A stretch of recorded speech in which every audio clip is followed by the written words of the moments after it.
Welcome to our story of Little Red Riding Hood. Title: Little Red Riding Hood. Once upon a time, there was a sweet little girl who was loved by everyone who knew her. But no one loved her more than her grandmother, who adored her and made her the most beautiful gifts. One day, her grandmother made her a lovely red hooded cape. It suited the girl so well that she wore it all the time, and soon, everyone called her Little Red Riding Hood. One morning, Little Red Riding Hood's mother said to her, "Come here, dear. I need you to run an errand. Your grandmother is not feeling well. Take her this basket with fresh bread, honey, and some soup. But remember, stay on the path and don't talk to strangers." I will, Mama. Little Red Riding Hood promised.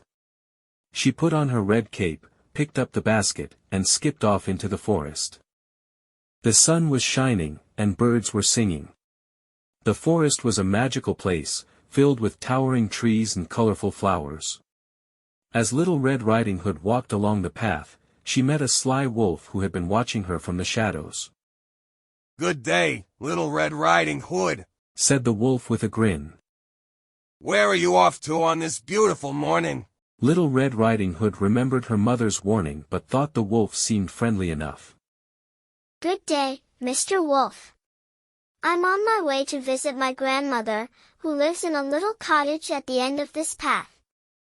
"How lovely," said the wolf, his eyes gleaming with mischief. "And what are you bringing in that basket?" Some fresh bread, honey, and soup to help her feel better. Little Red Riding Hood replied innocently. The wolf's stomach growled at the thought of such delicious treats, and even more so at the thought of eating both the girl and her grandmother. "That sounds wonderful," the wolf said. "But look at all these lovely flowers around us. Why don't you pick some for your grandmother? I'm sure she'd love them." Little Red Riding Hood smiled. That's a great idea. Grandma will be so happy. She put her basket down and started picking flowers, wandering farther and farther off the path. Meanwhile, the wolf raced down the path, faster than Little Red Riding Hood could imagine. Soon, he arrived at Grandma's cottage and knocked on the door. "Who's there?" Grandma called out from inside. "It's me, Little Red Riding Hood," said the wolf in his sweetest voice. "Oh, come in, my dear. The door is open," Grandma replied. The wolf crept inside, pounced on Grandma, and swallowed her whole. He quickly put on her nightgown and cap, then crawled into bed, pulling the covers up to his chin. A little while later, Little Red Riding Hood arrived at her grandmother's cottage, her arms full of flowers. She knocked on the door. "Who's there?" came the voice from inside.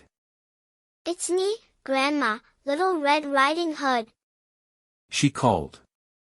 "Come in, dear," said the wolf in a high-pitched voice. Little Red Riding Hood pushed open the door and stepped inside. The room seemed a bit dark, and Grandma looked very strange lying in bed. Little Red Riding Hood took a few steps closer. Grandma, what big ears you have. She said in surprise. "All the better to hear you with, my dear," the wolf replied. Grandma, what big eyes you have. Little Red Riding Hood said, feeling a bit uneasy. "All the better to see you with, my dear," the wolf said with a sly grin. Grandma, what big hands you have. "All the better to hug you with, my dear," said the wolf, inching closer. Grandma, what big teeth you have. Little Red Riding Hood exclaimed, now very frightened. "All the better to eat you with," roared the wolf, leaping out of bed. Just as the wolf was about to grab her, Little Red Riding Hood screamed for help.